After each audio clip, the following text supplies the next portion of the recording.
Hi everyone. You guys probably know me already because I introduced myself last week. My name is Bert. I'm a junior here at Cornell, and I am the president and founder of the Advocacy Project. My teammates and I are going to prepare a presentation for you all today about civility in advocacy. And now, Katie, do you want to start sharing your screen so we can get to that presentation? Perfect. Just get set up real quick.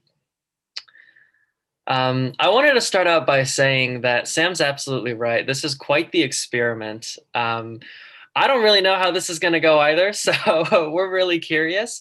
But the first thing I wanted to say is I would have to be really, really cocky to get up in front of you and tell you to expect that I would be teaching something today. I think instead, a much more accurate portrayal of what we're doing in today's experiment is sharing knowledge. My teammates and I here at the Advocacy Project have spent the past year collecting a lot of different experiences and stories about various other advocates. People like Sam, including Sam, in fact, who have really taken their skills in public speaking, in persuasion, argumentation, and of course, advocacy to the various avenues of their life where it's helped them change the world. And today, all we want to do is really share with you some of those lessons. Now, that said, you might be a little bit curious. Why is Bert the person speaking right now? Why is Callie going to be the next person speaking? Why is Osh going to be the person following her? And there's not much of a difference between who I am and who you are as a student. I think a lot of us have different stories about why we care about advocacy and why we're here in Sam's class today. So I wanted to get the ball rolling with tonight's presentation by sharing a little bit of my own. My parents were immigrants to the United States. And when they moved here to Denver, Colorado in the spring of 1999, they weren't very good at speaking English. And so, for the first 2 or 3 years, I actually learned Chinese first as my first language. And I didn't learn English until I started attending school here. And, for those first couple of years where I didn't have much English experience and my parents didn't know much English either, there was one thing that we were always scared about. Whenever, we were out in public, grocery shopping, getting pulled over for speeding and things like that. And the one thing we were always scared of was speaking English. Pretty self-explanatory there. We're not very good at it, and it's even more intimidating when there's a police officer or a very annoyed like grocery bagger staring you in the face, right? And so growing up, my parents and I spent a lot of time learning how to keep our heads down low, to hold our tongue, to not speak up. Silence was sort of the day-to-day norm, and speaking up was really sort of a last resort. We learned to endure things that we should have spoken up against. But because my English wasn't very good and because I was nervous about standing up for myself, I let a lot of those go by. Now that changed in high school and in college as I started to pick up advocacy skills. I learned how to debate. I compete here on both the speech and the debate teams here at Cornell. And as I learned more and more skills about communicating effectively, persuasively, and advocating for myself, I realized how important it is to have these sorts of skills in your toolbox, no matter what career you want to pursue. And this is probably why there's so many students who are taking Sam's class today who aren't going to be, I don't know, like lawyers in the future. Advocacy is a skill that permeates in everybody's lives. And that is the mission that we're after today with the Advocacy Project. Today, we want to talk a little bit about one of the more difficult parts of advocacy, and that's civility. Oftentimes, when you're standing up for yourself, it can get a little frustrating. It can get a little emotional. Tensions might run high as you're standing up for something that you really, really believe in. And we wanted to explore some of the nuances that we've discovered as we've interviewed various advocacy experts through their experiences with civility and advocacy. And so I'll let Callie take it from here to tell you a little bit and give you an overview of what we're planning to present and share with you all today. Hey everyone. So, real quick before we dive into the actual content that we're going to be talking about, we want to promise you a few things in this process of knowledge sharing, as Bert mentioned. First, we're going to make sure that by the end of this class and the next class, we're also taking the next class right next Wednesday, that you will know more effectively how to wield the power of your voices, right? How to public speak and persuade people, no matter what their background and no matter what yours. We want to work on strategies to inspire others to join your cause, whatever that may be. Give you a few ideas about how to stay positive when the going gets tough, because oftentimes it's hard to keep on advocating in the face of opposition. We'll talk particularly in this lecture about civil discourse. We'll address how to find resources like us in the Cornell community and beyond. And finally, by the end of next class, this is what we're really excited about. We know that you all just completed an advocacy assignment, so we want to make sure that we give you an actionable strategy. That's something that we'll develop together to turn that advocacy assignment into real on-the-ground change, right? A roadmap for you to say, hey, let me take my idea, what I'm passionate about, and actually mobilize this, put this into action. And so, in order to do that, we just ask for a few things from you and also from the members of our team. Just that you give us your genuine engagement, your willingness to challenge your assumptions, because we'll be introducing some topics and some ideas that you might not expect. And also just that we all listen to each other as we're sharing our stories and the advocacy causes that we're passionate about.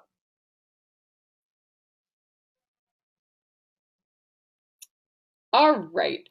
So moving more into our content, right? Today we're going to be talking about civility, as Bert mentioned. Now, going back though to the concept of advocacy, right? Advocacy, as you learned in this class, is standing up for something. But oftentimes when you stand up for something, you also have to stand up to someone, right? The advocate is never in a vacuum. Advocacy is always a communication, and depending on what strategies you use, that communication could be a monologue, that could be a dialogue, that could be an argument, right? That style of discourse is going to depend on how much civility you infuse into that conversation. So, to start off, can anyone tell me what is civility? Anyone want to volunteer a definition? Yeah, I could give one. I think civility to me is just being respectful. It's being um, polite and kind of not resorting to what people would consider more underhanded or rude tactics. Mm. And do you generally then, Brian, to ask a follow-up, have positive or negative connotations with the word civility?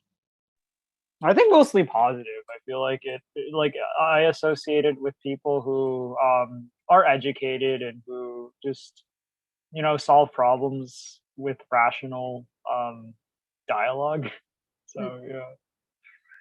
absolutely. Does anyone have more negative connotations with the word, or have a more negative connotation that you could see the word being used in? I think this word could be used to gaslight someone if we're talking about civility, like norms in a polite society. If someone's passion for what they're advocating for a reason, because it may be specific to their oppression, um, their passion, someone could say that they're not being civil or acting in a civil manner.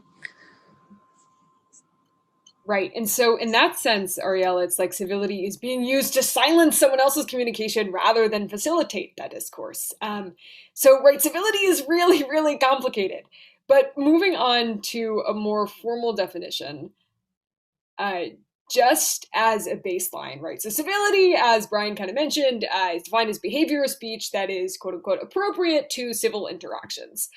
What's weird though is that that's actually like that's our common definition, but that's the 12th definition that's listed in the dictionary. Because civility has undergone this huge evolution over the course of its like 3,000-year existence as a word. It used to be used in ancient Rome. It was the word civilitat, right, is the root, meaning citizen, because it was thought at the time that in order to be a good citizen, right, a member of the good state, you had to exhibit civility, right? This was to prevent civil war. So originally, civility had these incredibly positive connotations, and it was thought as something that you really needed to do or to exhibit.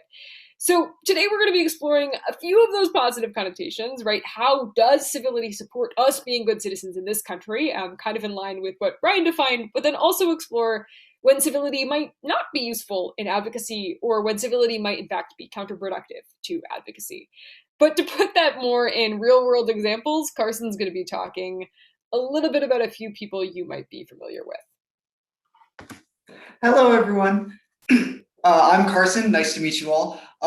One thing that I wanted to go over today. Now, it's important to understand, like Callie and Bert mentioned, that civility is an extraordinarily important part of discourse, of advocacy, of all of that. But I wanted to start off today with one of the most controversial things in advocacy, cancel culture. Now, you might know cancel culture under a variety of names, trashing, canceling, accountability culture. And it is, to a certain extent, all of those things. What I want to know is what your first takeaway is from hearing that word. Do you think that's something that is positive, negative? What do you get out of hearing someone say the words cancel culture, if anything?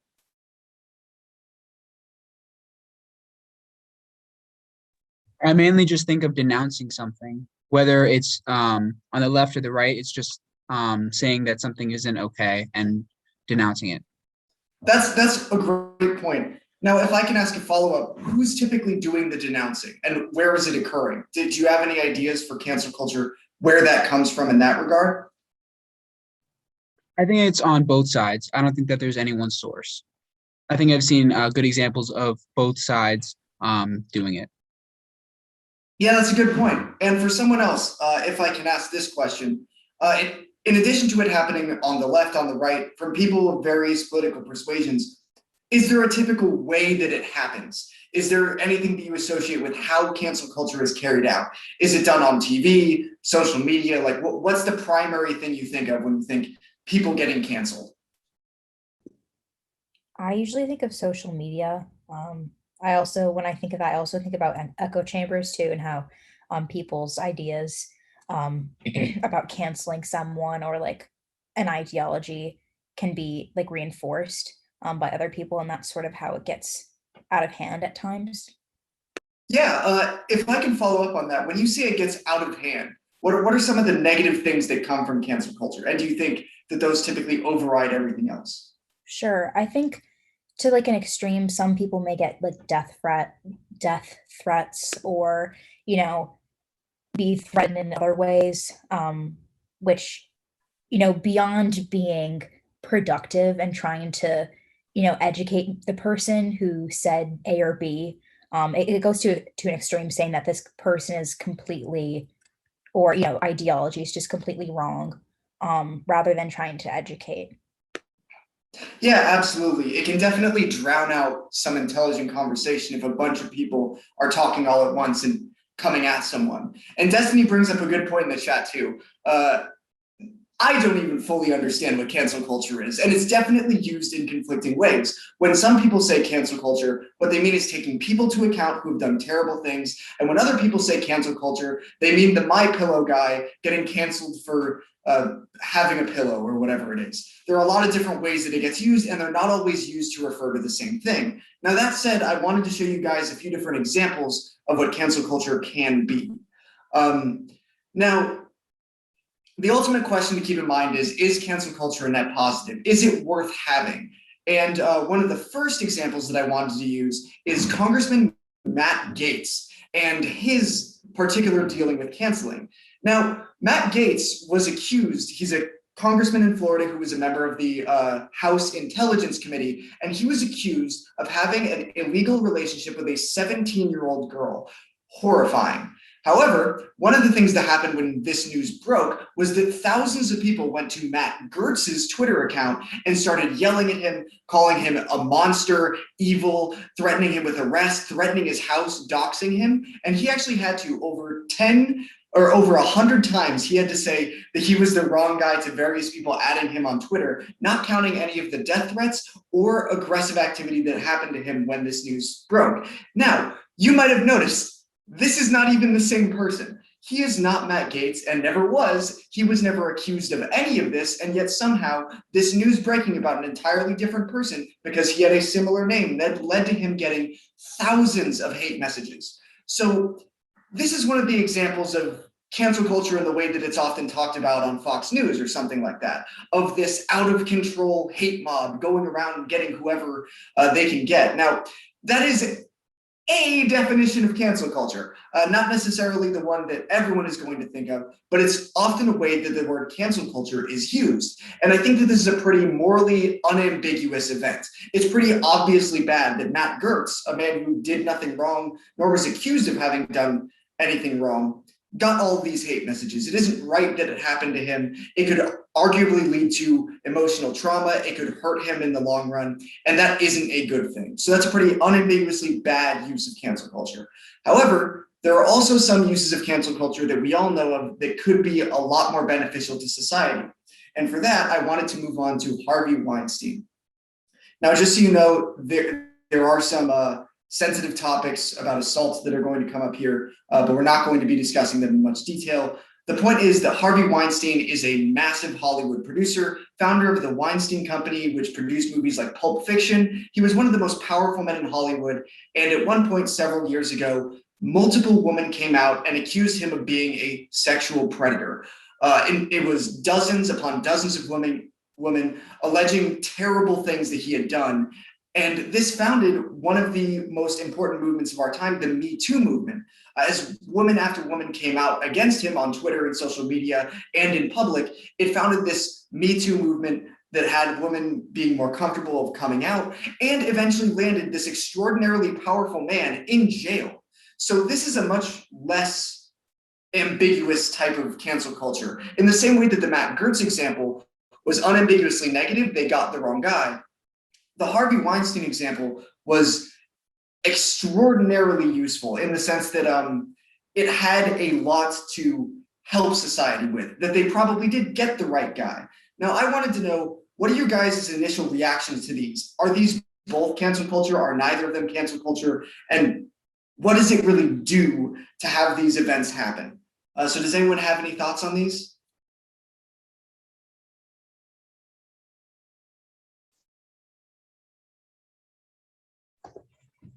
I don't know. I feel like it's just some sort of like power of population of some sort. I mean, I don't really feel like it's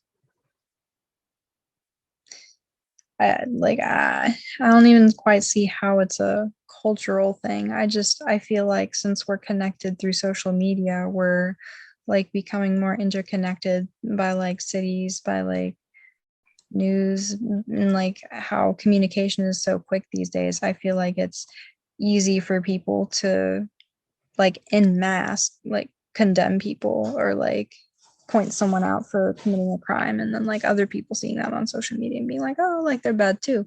Like I feel like it's just that like our society the way it is now, it's a lot easier for a lot of people to just jump onto saying something and starting like a movement in general. Yeah, that's a great point. It's absolutely true that you could just say this isn't a culture at all, that it's just a type of thing that happens nowadays. And that's a really good point. Does anyone have a response to that, what this actually was, or if there's a better way to describe it, how you would?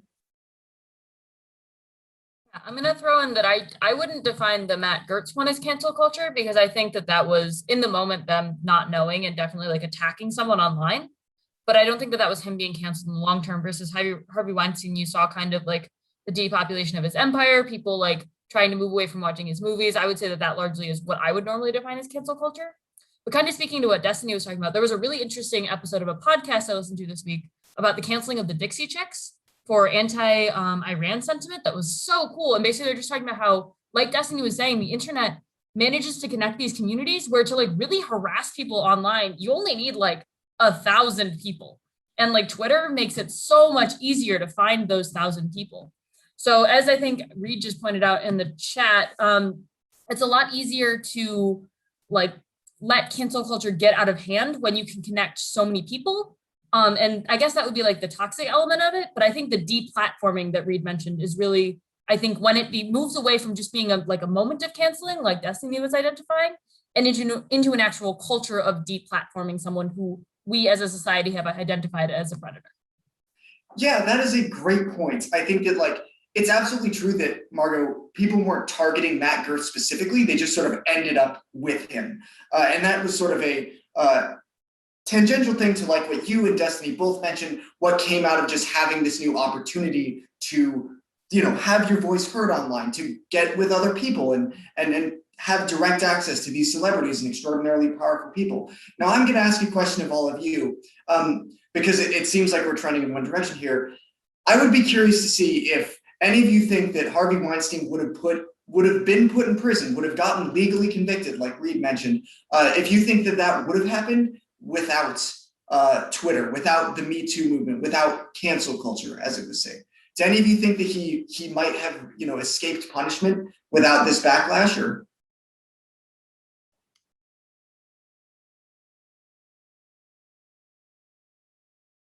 Yes, and I say that because something that I actually have been thinking about was I was actually listening to a podcast too, and it was about the NBA and NFL that, before the Me Too movement, a lot of cases that players were accused of sexual assault, like misconduct, it was typically blamed on the female, saying that the woman is just out for our money. And a lot of people believed it. I mean, a lot of people I know that are affiliated with the Me Too movement believed it. And it wasn't on Twitter. I mean, this has been going on for decades. It wasn't really on Facebook, but eventually made its way towards those social media platforms, which I think eventually accumulated to other similar stories that were built upon. But I would say, do I think he would have gotten away with it? Yeah, absolutely. I think he would have gotten away with it. yeah, thank you. I mean, I would tend to. I think that that's a really good point. So we've seen, like in the Matt Gerth scenario, that like all of you have mentioned so far, it makes it easier to do certain things, to make your voice heard, to harass people, to target people, or to call people out. Now, I have one last question for you guys before we move on in a bit. Is it a power that it is easier to do things? Maybe it's easier to make mistakes. Maybe it's easier to hold people accountable. Is that a power that people should be using in the way that they're using it? Is it justified to act the way that people are acting, to try and get accountability the way that they're doing it? And does it even matter the method that they're doing it in? I think that in the most egregious cases of canceling, that it's not justified, and it amounts to sort of bandwagoning off of comments that are potentially taken off context, or just taken in a way that just allows like thousands of people to direct anger towards someone. And even if I feel like that like anger and hate is justified, like the scale at which these things can happen, like I think of the Amy Cooper incident like last summer, where the video of her calling the police on a black man ended up like within 24 hours she lost her job, she lost custody of her dog, and probably received death threats that will probably follow her for life. And I just think that there's just like far reaching effects of this that can sometimes just happen without the proper grounds. Sure thing. And Brian, if you don't mind, I would love to ask a follow-up question. What do you think would have been a better way for people to go about trying to get accountability in that instance? What do you think people could have done differently or better in order to, if they were doing something racist, calling the police on a black man, what could they have done to have secured justice in that situation without necessarily the death threats and everything you mentioned as being bad?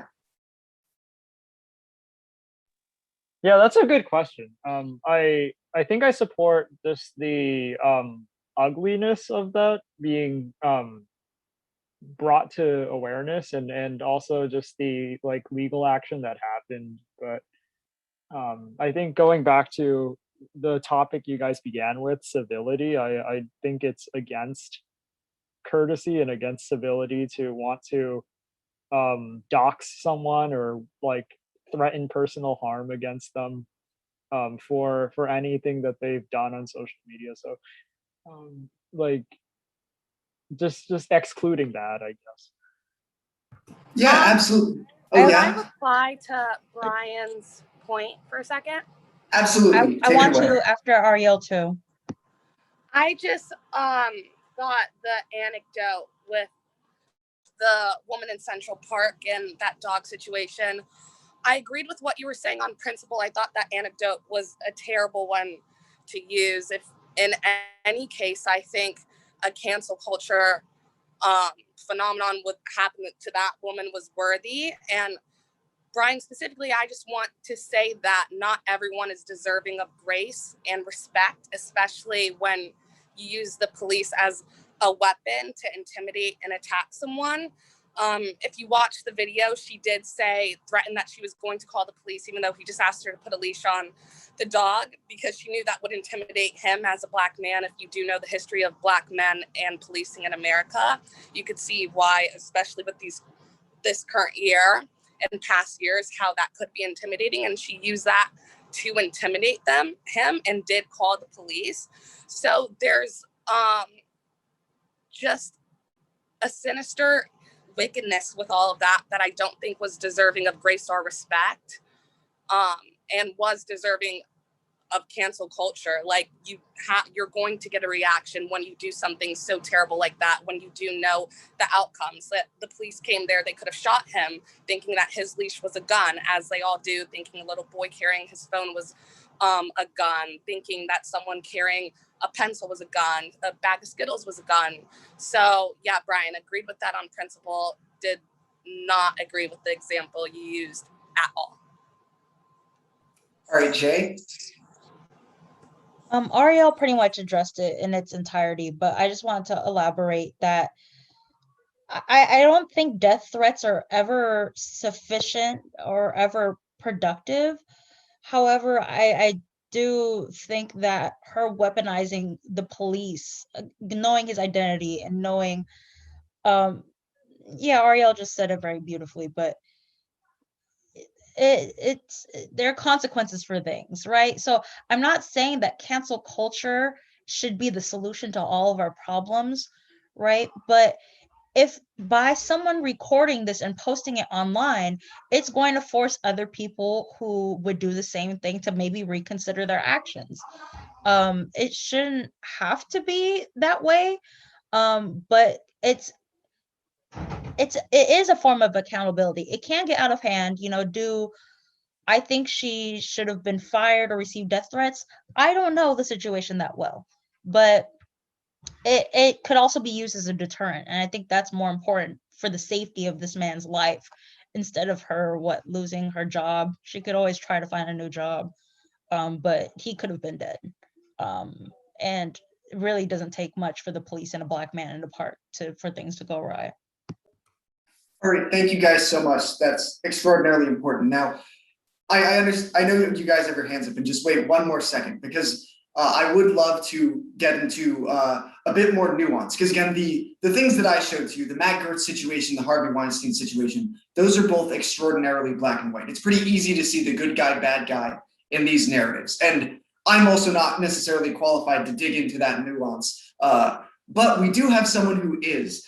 So I would love to have Ash come in and let you guys know about an example of cancel culture with a bit more nuance to it than these two. Hey guys, I'm Ash, like Carson said. And thank you, Carson, for keenly pointing out that there's some gray areas when talking about cancel culture. And a specific example that I want to talk about was the Amber Heard example. I know this was pretty big in popular culture for a little bit, but does anyone think they can give a brief summary or tell us a little bit about what happened between Amber Heard and Johnny Depp?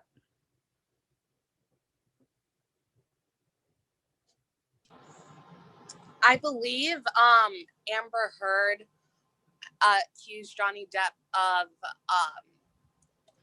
domestic violence, and he lost roles and opportunities from that. His Hollywood affiliates didn't really associate with him as much, but then waves started coming in with his ex-wife saying that he would never do things like that, and his colleagues saying he would never do things like that. And then finally, I think his team let out a statement or something that he was actually the victim of domestic violence. So now there's that battle with him and Amber Heard. I believe they're still going through a divorce. Unfortunately for Johnny Depp, most people know of Amber Heard's side of the story and not his. But I'm not sure of the truth behind either side of the story. Yeah, and the truth hasn't specifically come out, and I'm not sure if it specifically ever will. But yeah, just to add a little bit to that. So Amber Heard, as many of you know, was one of the stars of Aquaman, and she was married to Johnny Depp for a couple of years. And then in 2016, she filed for divorce and then accused him of physical abuse. And like you said, Ariel, it's still unclear of whether or not that's true. But during the trial, it became clear with actual evidence that Amber Heard also physically abused Johnny Depp. And because of that, millions of people have started defending Johnny Depp and have called for Heard to be fired from Aquaman 2. And they're still making a decision regarding that. But simultaneously, people also believe Amber Heard. And then Depp was asked to retire from the third Fantastic Beasts movie, and he actually did. So my question to you guys is, do you think it was reasonable that society basically canceled both Johnny Depp and Amber Heard? Was there a better way to go about it?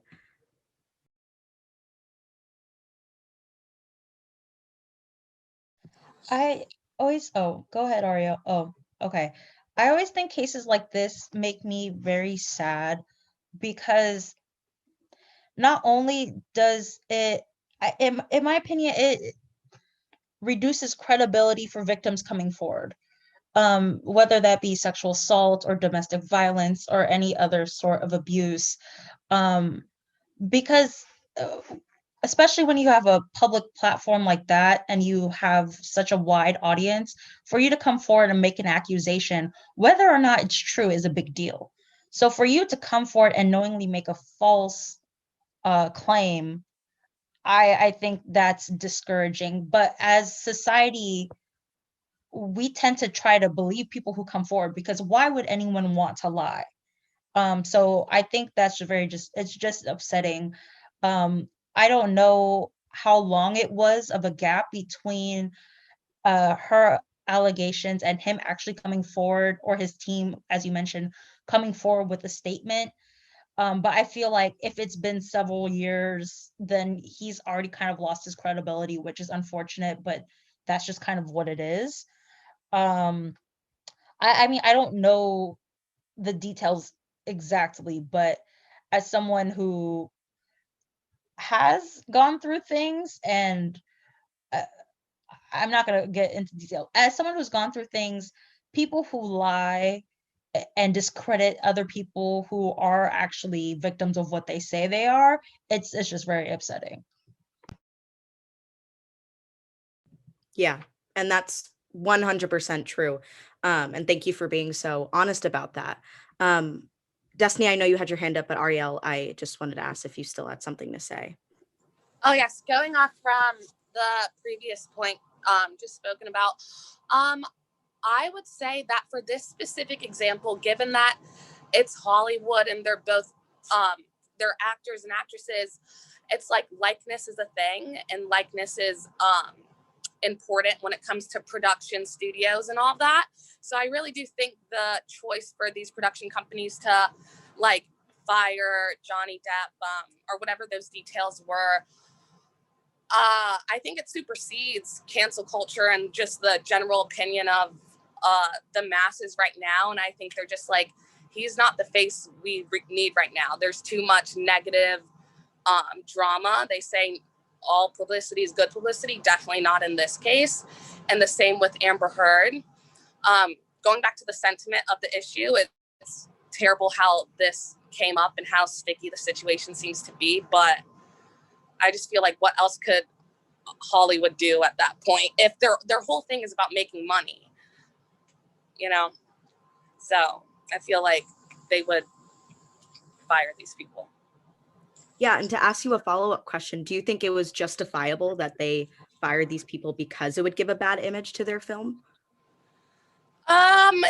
It depends on what moral ground they had. If they didn't really care, if it was all just about money, yes, it's justifiable in their economic sense. But for me, it supersedes that. I think it's justifiable on a moral grounds too, just because the situation is so sticky. They're, as I've heard right now, in the midst of a trial where things are unclear. One side, there has been evidence. There's still rumors for the other side, but there is a culture where there is a culture perpetuated in society where you believe women when they do come out with allegations like this. So that's why, if this is a lie, that is, again, to reiterate, would be super upsetting. But with such a sticky situation like this, I feel like, yeah, it's justifiable. There's too many loose ends.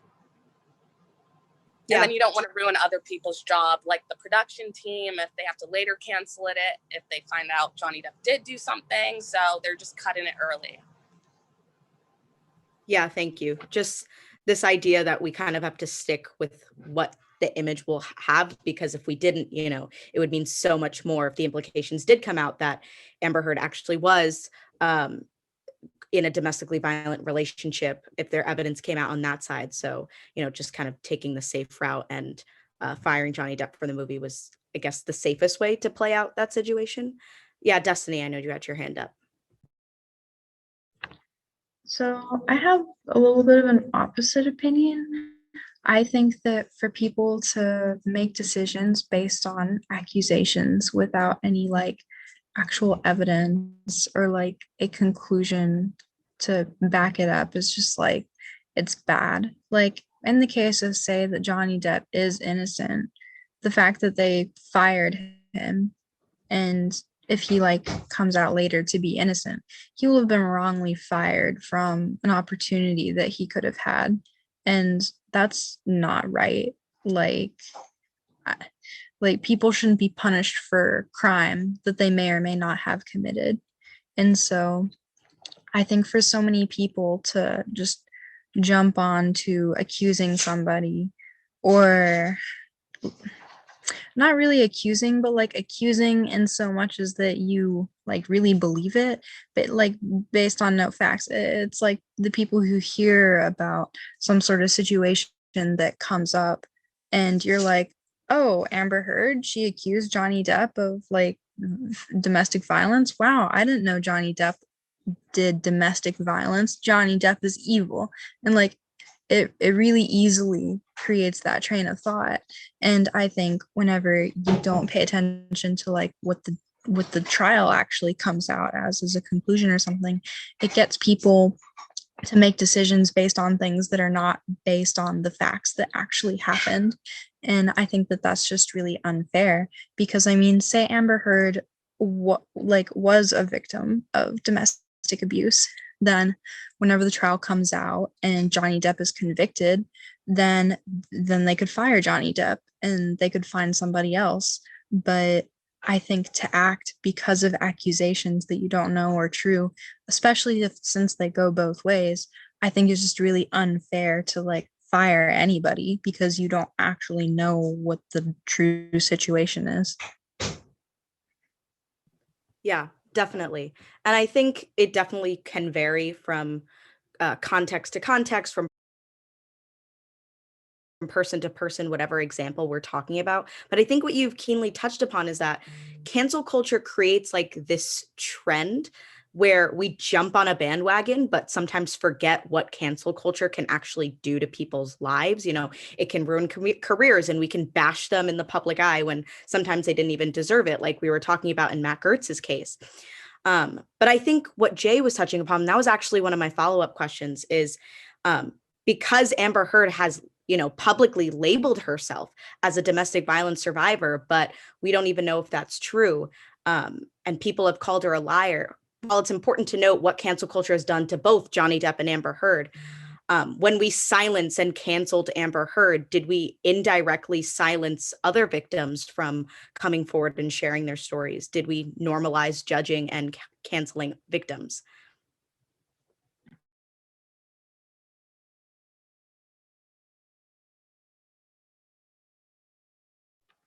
I'm sorry, was that a follow-up question for me? No, it was just for everyone, but if you want to answer first. Okay. I mean, I guess it could. If you have someone who's like hypothetically could be a victim and a bunch of people say like, oh, you're a liar, it's horrible. Like, and like it can make other victims feel like, oh, like if I come out and say something, like people might not believe me and I might be bashed by the thousands. So that's definitely a concern. I think another concern is how people perceive you, right? It's like, you know, your truth, but not everyone is taking this sort of thing to court, right? This is, it changes the way people perceive you. Like I've talked to friends and people I know in my community, and they were like, oh, but like I don't, but kind of even the way the question was framed, and that's nothing towards you, but it's like we have to be so cautious, right? I tend to believe people because I'd like to think that people who come forward wouldn't do this to trash someone else's character, because that's a huge allegation you're making. But yeah, it doesn't make sense to me as to why someone would do that, because now the way people have to walk around is thinking, okay, it's not like, oh, thank you for sharing with me, or I'm so sorry that happened to you. It's okay, but you know, were you asking for it? Are you sure you didn't give consent? Are you sure that you really thought of it and he wasn't just doing X, Y, and Z? He or she or they weren't just doing something else. So I think it gets really complex there, because people are trying to stay neutral, which is a fair thing when people lie, but that's kind of sad that someone could be so vulnerable and they're kind of forced to be scrutinized or have to justify themselves to other people who honestly don't even know the story, or who are not even relevant, to be completely transparent. Yeah, definitely. And I think there's a lot of gray area when we're talking about these kinds of things, but I think definitely what you guys were saying, we start to perpetuate some deep-seated inequality things in society, especially when it's a time where, you know, you need evidence to be believed as a sexual violence or a domestic violence survivor, or you always get follow-up why questions instead of getting supportive answers like Jay was talking about. So I think things like this, where we don't know if it's true or someone actually does lie, it kind of just diminishes the credibility when someone else who has actually been through something wants to talk about it and share their story. And then it prevents other women from wanting to come out, or other survivors. But thank you guys for sharing your opinions and giving us feedback, because I know this can kind of be a difficult thing to talk about. But thoughts like this kind of leads us to our big question of the day for you guys. So Callie, do you want to talk about that? Absolutely. So linking all of the dots here, right, between what we started talking about at the very beginning of this class, which is civility, and cancel culture, we want to turn this over to you. Do you think that cancel culture is inherently civil? Does it create space for marginalized voices? Does it allow victims like Harvey Weinstein's to speak up? Or is it uncivil, right? Does it silence those voices? So I'm going to drop a link in the chat to a poll everywhere just to get your thoughts. And Katie, if you could get to the results slide as well, you'll be able to see what the class thinks too. So you guys should be able to give your answer by clicking on the link in the chat.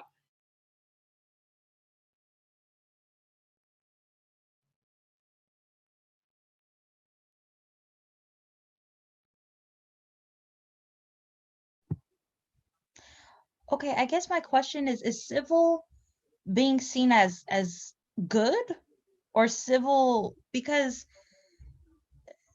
civil could mean a lot of things. And I know we talked about that definition at the beginning, but it's not civil to hold someone accountable when it comes with force, but it might be the right thing to do.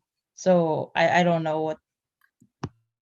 Yeah, I think that this question is hard for exactly that reason, right? There are, just like there are a million definitions of cancel culture, there are also a lot of different ways to define civil versus uncivil, because, right, the original definition we have, or we had at the beginning, said, you know, behavior that's appropriate to polite interaction, and appropriate is subjective to who you are, right? So that could mean different things to different people. Jay, so thanks for pointing that out. I still want to see if you can interpret, like, given the definition we have, right, appropriate behavior, I suppose try to answer the question in that framing, but we're going to talk about the answers that you gave in just a minute.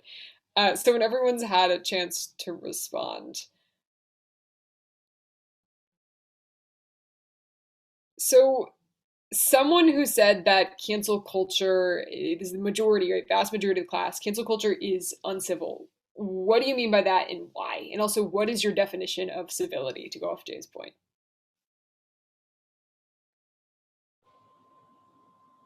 I think cut and dry, there's nothing polite about ostracizing someone from a group, whether they deserve it or not. It's just not polite society. I don't think it's civil, and I just took it as simple as that.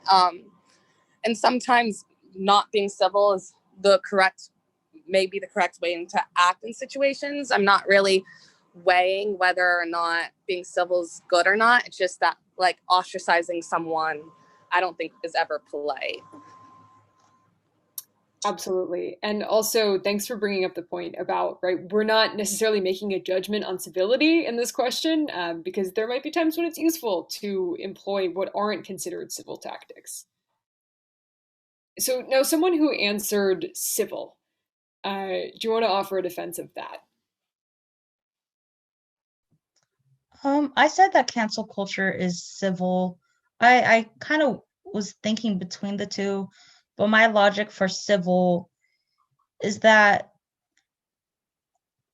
I don't know. I don't even like the term cancel culture, because some of it is canceling, right? Kind of like the example with the person getting the death threat, the threats or whatever, and that's wrong.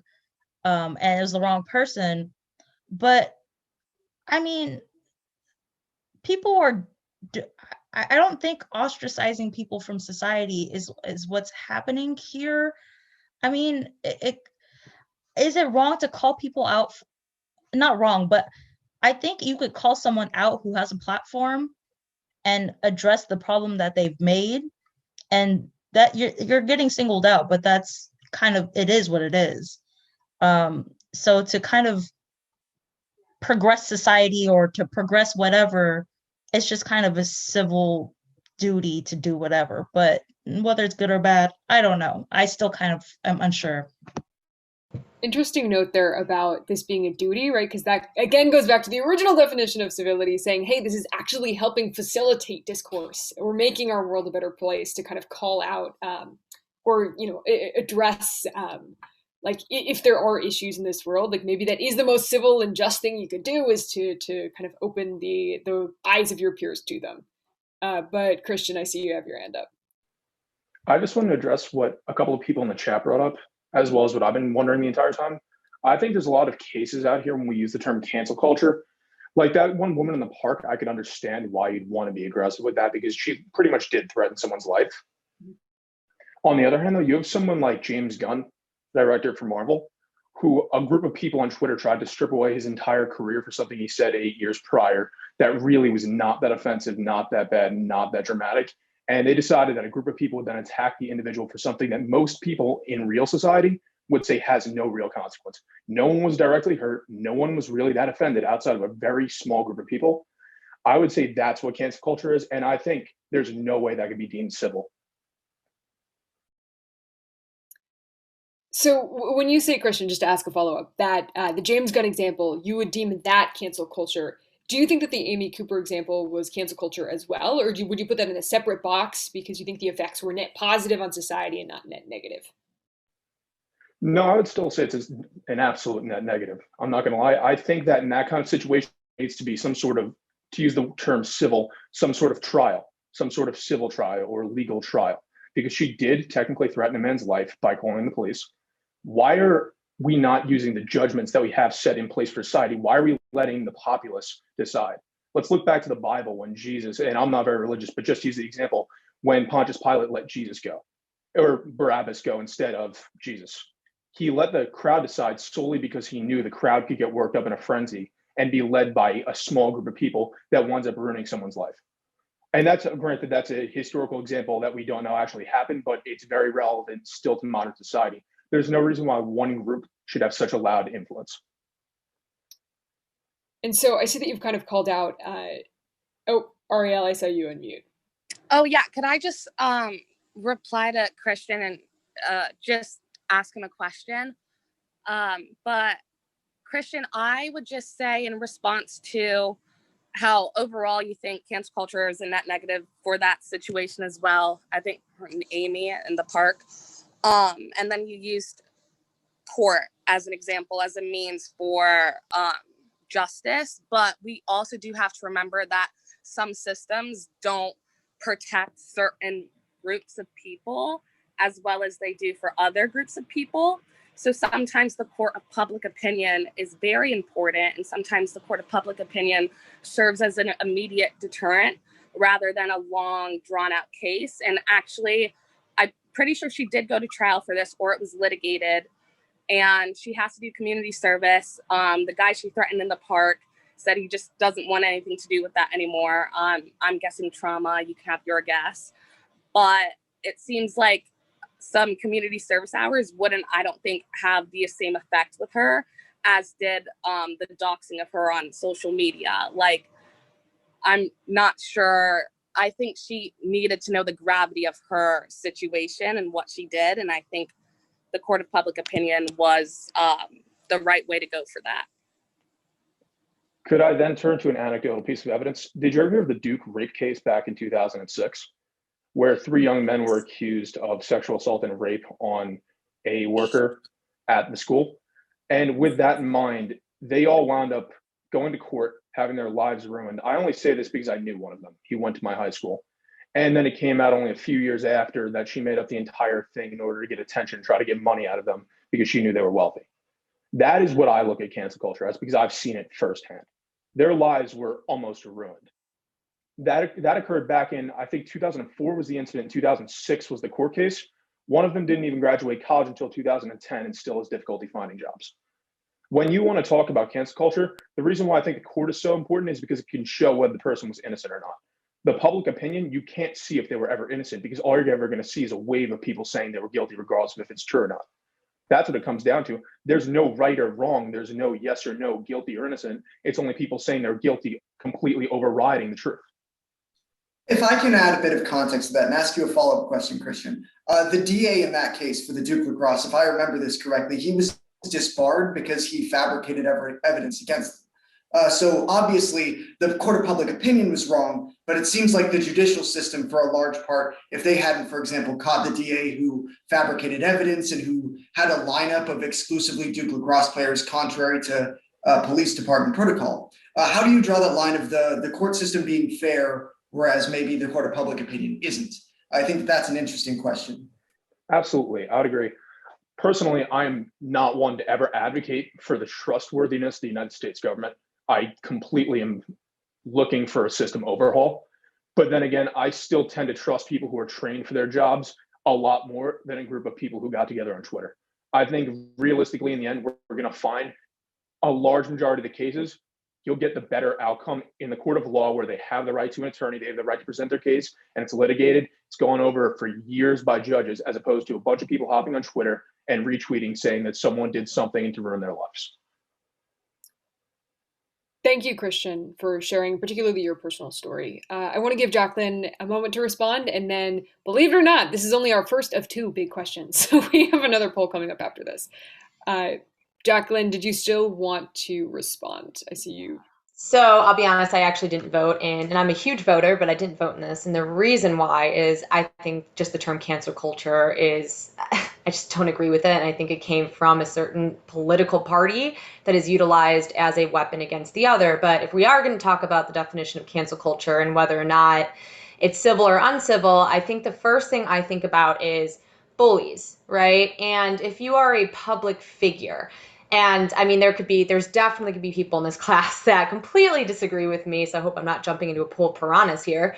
But in my opinion, our last president was a bully. I mean, what he said during tweets saying Pocahontas, Sleepy Joe, not only is it childish, it's a bully. I don't like bullies. He's a bully. And so by doing that, it's one, embarrassing. It makes our country look terrible. But on that flip side, if we had somebody that wasn't such a important figure, is that going to be grounds for canceling, let's say, their social media? Well, if you ask a school is going to say yes. And that's because it is against policy for kids to bully other kids. And so I don't see where like Donald Trump would disagree with that at all, even though he did that. So I really do think it does come down to, is other people, are a group of other people being attacked? And if they're being attacked, how much is it going to affect others? So I guess another example, which is kind of contrary to what I just said, is I don't remember her name. She was an editor for Vogue. She recently got the job and she got fired because like 10 or so years ago, she got caught with these tweets that pretty much like were homophobic, they were racist, they were terrible. However, she definitely evolved as a person, and I don't think that something she tweeted 10 plus years ago should be utilized against her for the rest of her life, especially since she was a teenager. So I mean, ultimately, I do believe that as long as the person changes and it's an obvious proof and they have shown other people that there is good in them, then that could be different and grounds for, being able to forgive. But I don't know. I'm also Jewish, and I mean, I have a small family for a reason. And there was a guy named, I don't know if everyone heard of him, named Adolf Hitler, killed vast majority of Jewish people in Europe. So, I mean, there were 9.3 million Jewish people. He killed 6 million plus an additional 6 million a variety of individuals. And he didn't have Twitter. He didn't have Facebook. There was no social media. And however, he, in a way, canceled the opinion. Well, he did cancel the opinion of other people, but he also used his own propaganda and bullying against other people to get what he wanted. And he brainwashed others. And that in itself, if he was on Twitter today, absolutely should he have gotten canceled, because it spreads. So if that was a time where we didn't even have social media and now we have social media and we're seeing the uprising of white supremacists that did typically vote for one party, but they actually weren't active voters until Donald Trump came. So we cannot allow the spread of populism that's going to affect thousands, I mean, not thousands, I mean, it would be millions and even could be billions, because we're the United States. So I would say overall, I don't like the term cancel culture just because there's so many gray areas. And I guess I finally will say, like, I really dislike safe spaces on universities. I think it's completely ridiculous. And if you cannot handle somebody else's opinion, then you probably shouldn't be at a university yet. But ultimately, as long as somebody isn't bullying somebody else, directing negative terms to somebody else in a very childish way. It's different when you're doing it in a political context. There's ways to do it that does not attack in a very 13-year-old matter. So anyways, I don't like the term cancel culture. I didn't do it because it's a gray area, but there's just too many exemptions. There's too many reasons why it's civil and not civil. That's a great point. And I think the distinction you raised there between, whether you're using cancel culture or whatever you want to define it as to attack someone versus just to raise an issue is kind of going to help us differentiate these gray areas. Brandon, I see your hand. We're actually, for the sake of time, going to move on to our next big question that relates really closely, though, to this kind of specific topic of how we use our voices and specifically what intent we have when we use them. So you'll likely have a chance to share your thoughts there. But we want to ask you guys, what is the role of civility or incivility in advocacy? Keeping in mind that those terms are vague. But if you could refresh your poll everywhere, you should see, something for a different class. Right, so we're asking, is there a place for incivility in advocacy? Simple yes or no, and we'll put the results up on the screen in a second. You should be able to start responding now.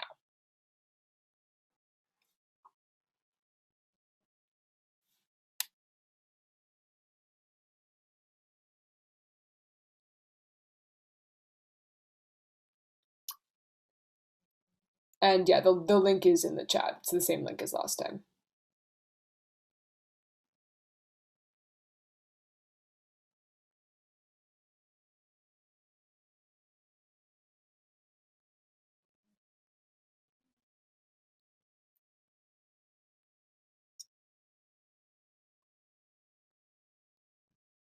Okay. So somebody who answered yes, right? 80% of the class says yes, there is a place for incivility in advocacy. Why did you say that? And in particular, if you could tell us a bit about what your definition of incivility is. I see Kendall with a response.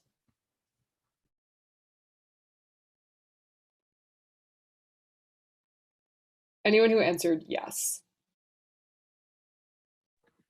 I'm sorry, I missed it. I answered yes. I'm thinking about it as means to an end. The type of advocate you are and how you advocate, it's typically like a means to reach a certain end. And if incivility can reach that end, then yes, I think there's a place for it in advocacy. Situations vary, obviously. Absolutely. And right on the note that situations vary, yeah, that's something that I think we're finding again and again with all these examples. But that's a great point about strategy, Ariel. Anyone else or anyone who responded no want to offer a rebuttal? I responded no because, like, if you want to have a society that promotes respect and like kind interactions with each other, just because somebody does something that's bad doesn't mean that you all of a sudden get to attack them and give them death threats. And like, even if it's not death threats, even if you just like insult them and tell them that they're horrible people, or you like treat them more poorly or something. I mean, if you don't know the truth of the situation, you might kind of avoid those people. So maybe I can understand that. And that's like even civil in a way, because if you just like kind of politely don't interact with someone as much, it's not the same thing as like going up to them and being like, you're a terrible person, or like actively being rude to somebody. And I think that if you like really want to try to make a nice society where people are just like respectful to each other and such like that, whenever someone isn't respectful or does something that's bad, that doesn't give you the go ahead to go and do something bad to them in kind.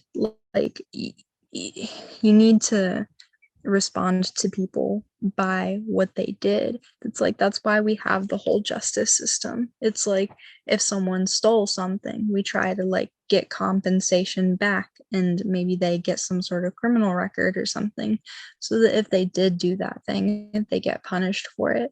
Or if someone kills somebody, of course they get put in prison for a lot longer. But to just like attack somebody constantly all the time, like, that's not right. You punish somebody and then they're punished. Like, to just like always attack people, I don't think is something that you want to introduce into a society where you want people to like respect each other. Christian, a response to that? While I voted yes, I would also agree with what Destiny said. I think the issue that we run into here, and it's something that we discuss a lot in this class primarily, what does the term incivility mean? When we look at that term, I typically, when I said yes, I thought back to the Chicago 7, back during the 60s. That's where my mind typically goes for incivility, where sometimes that, or Malcolm X, Martin Luther King, where sometimes there needs to be protest. There needs to be some form of almost dramatic themes. Something needs to occur to actually advocate for change in this world. On the other hand, for advocacy for ruining someone's lives, no. I think in most of these cases, and absolutely, I do agree that protest can be civil. I see that in the chat. I think there's certain cases where it's unfair. I mean, if you look over, what was that? Colombia, where there was that shooting yesterday. I forget exactly which country. There was a shooting by the police where they killed 19 protesters. I might be wrong about the country, but in those kinds of situations where it was a peaceful protest, but still the police, because in many countries we are in a police state, even America, looking back to, what was it, October, even up until January, there is some areas where it is a police state. You need some sort of incivility, some sort of unrest. While I wouldn't go as far as saying burning down random shops and looting them is appropriate. I would say, on the other hand, that if they decided to protest government buildings, things of that state, that sort of statue, yeah, I would agree with that. That's why I cited Chicago 7. I think that's one of the most important cases in this country's history, because it showed that incivility does still have a place in a civil society. On the other hand, that does not advocate for cancel culture whatsoever, because I don't think cancel culture could be deemed civil or incivil. I think it's really just people acting like they're above the law, acting like they know better than what's right. So I think what it really comes down to is there's a time and a place for incivility. And right now in society, I'm not sure that cancel culture is the time to be incivil, personally. Thanks, Christian. And we're going to flesh out too a little bit more of these more gray areas as the presentation moves along, when you might want to use incivility or what could be perceived as incivility as a strategy in your advocacy. And also, like Destiny mentioned, right, saying I feel like some protests can be civil, right? Protest is in a lot of cases called civil disobedience. What does that mean? And how can that be different things to different people? So we're going to close up this question with one last response from Jacqueline. Yeah, so I actually do agree with Destiny to an extent. So I think the Chicago 7 too, by the way, was an awesome example. But if I were to vote on this one, I would have voted yes. And the reason why is, so I would say no to yes and no, but no, I can use the insurrection as an example that happened on the Hill in January. I don't find it a problem that Trump protesters wanted to protest. I mean, there were definitely a lot of peaceful protesters, and sometimes I get a lot of slack from my liberal friends, and I am very liberal, that it was this idea that every single protester was like destructive and terrible, and I can't agree with that. However, at the same time, we had so many people that took it to the extreme, and they ended up getting into the Capitol. And I actually had two friends that were working in the Capitol that day, one of which told me that she thinks she's going to die. And after watching the video, I literally thought she was going to die at that point. And that hits you hard. So like, I know we're going to talk about gray areas next, but on the flip side, something that I noticed I've noticed a lot of conservatives will compare it to the BLM protests, because there was like some looting, but no one, they weren't trying to kill people. So I think that's a big difference. Now looting, I don't agree with, but at the same time, I was living in DC, and there were so many helicopters. There was the Hill, like the Supreme Court, the Senate. There were so many, like, military. It was so militaristic that it seemed like we were about to go to war. And I felt like I was in a war zone. Although the result of the protest, there was no looting, actually. It was very, very peaceful. But when we looked at the insurrection, police let them in. I mean, I do think it depends on who is affected by it and who the group of people are. So it is difficult to really kind of differentiate those two. And I would say, at least with the Black Lives Matter movement, I mean, if I'm white, I cannot be in the shoes of somebody that is non-white. But if, the police have been getting away with killing and injuring people without any grounds, that white people get away with all the time. I mean, I'll be honest, there are things I've done in the past that I got away with, and I knew it was because of the color of my skin, because my friends who were in the same car with me were Black, and they got arrested. So, it's hard, because you're going to have a group of people that are going to riot. Like, if law enforcement is going to continue to really believe that they are above the law, that isn't a necessarily bad grounds to eventually riot. And I get it. If that's the only way to wake the community up, I think it actually did. And I've noticed corporations are behind this movement, and they wouldn't be behind like the Proud Boy movement and around the White Lives Matter movement. They would not even dare touch it. And there are reasons behind that. So it's difficult, but there are times, it depends. I don't want people to get hurt. And so ultimately, if people aren't getting hurt, I don't care if there's graffiti. If that's what it takes for people to finally realize that something is happening, then that might be acceptable. we're going to zoom in a little bit and talk about kind of what we've been dancing around this whole time and what Jacqueline referenced, which is, you as individuals, how do we decide when to use our voices in certain ways and how do we decide maybe when not to? So we're actually going to jump into a breakout room. And I promise, I know you guys have been going for a long time, so I promise after this, shortly afterward, we'll have a break. But before that, Asha's going to explain the contents of this room, and then we're going to separate into smaller groups for a sec.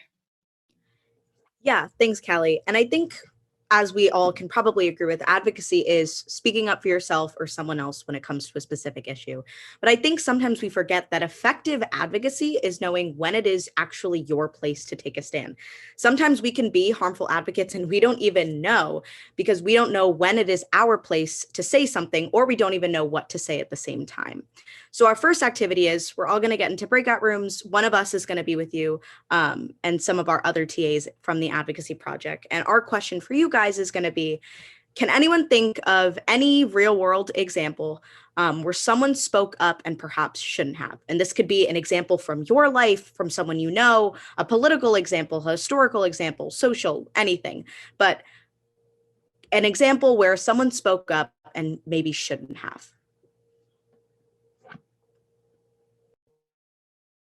All right, and those breakout rooms are open. So if anybody needs help moving to a breakout room, please let me know. Otherwise, you're free to go.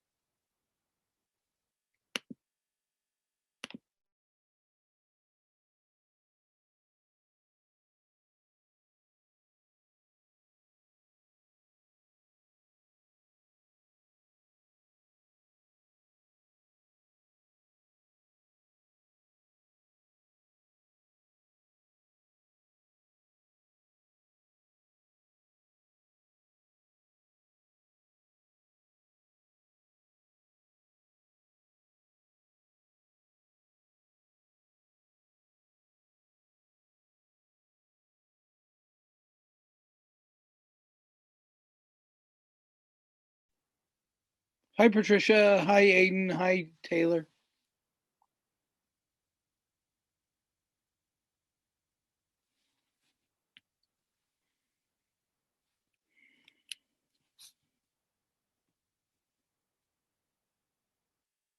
Taylor, are you there?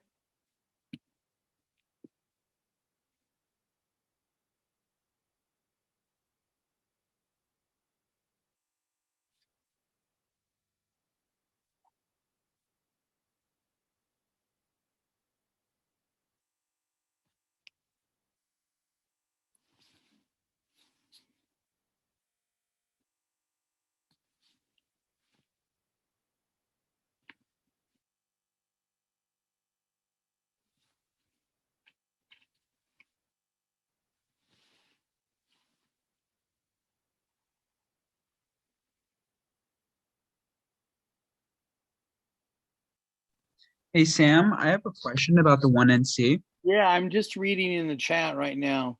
Let Okay. me answer your questions real quick.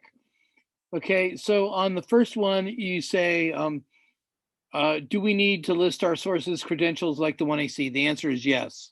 Okay. So you need, if you're doing the direct refutation, which it seems like you're doing, which is the 10 pieces of evidence, you need to, first of all, have a tag, which is just a short synopsis of the evidence. And you can put the number 1 by the first one and then the number 2 by the second one and all the way to 10. So you'd have a tag, like, and maybe you would be like, dispute isn't valid, as your first point. And so then the second thing you would do is put the citation. That's like who said it, the qualifications, where they said it, the date, the page number, the URL, all that. Same as you did on the affirmative. Okay. And then the quotation, which is usually like 1 or 2 paragraphs long. And you're allowed to use any source you want as long as you think it's, fair and justifiable and a legitimate source. Okay. So you could use the Japanese defense minister or minister of foreign affairs, right? So you could do that. Okay. And then since it doesn't have an author because it's just the Ministry of Foreign Affairs for Japan, what would I say is the author for that? Would I just say you'd say the Ministry of Foreign Affairs of Japan, and then you would put what the qualifications are for the Ministry of Foreign Affairs. Okay. Yeah. Now the deal is it's a little bit confusing to me because your affirmative probably says that China is kind of honing in on Japan's claim of of ownership of these islands, and then it would seem weird that you were quoting the Minister of Foreign Affairs for Japan saying, yeah, we actually do own those islands. So my affirmative defense, not affirmative defense, that's law. Affirmative paper was about how one of my sources was saying that they both have valid historical claims, and so this one would just say that China does not have a valid historical claim. And the quote that I would use for that is, I think, only 60 words or something, and it says, when this happened in 1911, this happened with these people, and China said, the Senkaku Islands is yours, basically. Okay. All right. Okay. So would that be allowed? That seems okay. But remember, what you're trying to do is you're trying to disprove the affirmative. Like your affirmative is, the United States, right? Probably needs to decrease its relationship with Japan, right? Mm-hmm. That is what it was. Yeah. And so I get it. And so you're saying that, hey, any of China's claims are not legitimate. So the U.S. should keep its relationship with Japan strong. Correct.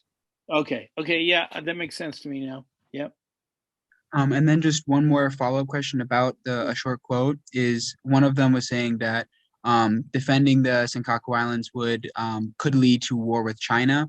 And then I have another 60, I believe it's a 60-word quote that says China would not instigate a war with them, and if they did, if a event occurred, that they would actively calm down and they wouldn't escalate to war. It sounds like that was a really good quote. I'm just worried about the length, and probably for the same reason you are, because it's okay if they make an assertion, but then they have to give the reasoning behind the assertion. If they're, a really bad quote would be like, no, they won't go to war, with no explanation. So in the remaining part of those 60 words, does it give kind of an explanation as to why China would or wouldn't do what they would do? So actually, the source of all this is from Rand, and so the entire paper is pretty much about it, and they go into extraordinary depth. And so there's like paragraph, okay, firstly, this reason, second, this. And so it would be difficult. Ideally, the quotation that you use needs to at least kind of talk a little bit about that. Otherwise, just go to the in-depth stuff. Do you know what I'm saying? Because a 60-word quotation that's just an assertion with no reasoning behind it isn't a very strong argument. Okay. All right. Thank you for answering my question, Sam. Yeah, sure. You're welcome. I think people are going to start rolling in, Sam, and we'll probably take a break for the next 5 to 6 minutes. That sounds good. How are you holding up, Bert? I'm good. I started out a little nervous, but I feel like we've had some really awesome discussions and really interesting points being made. Well, according to my screen, we've only lost 93 participants. We're down to 7 participants. Well, it looks like those numbers are changing real quick, Sam. Okay, good.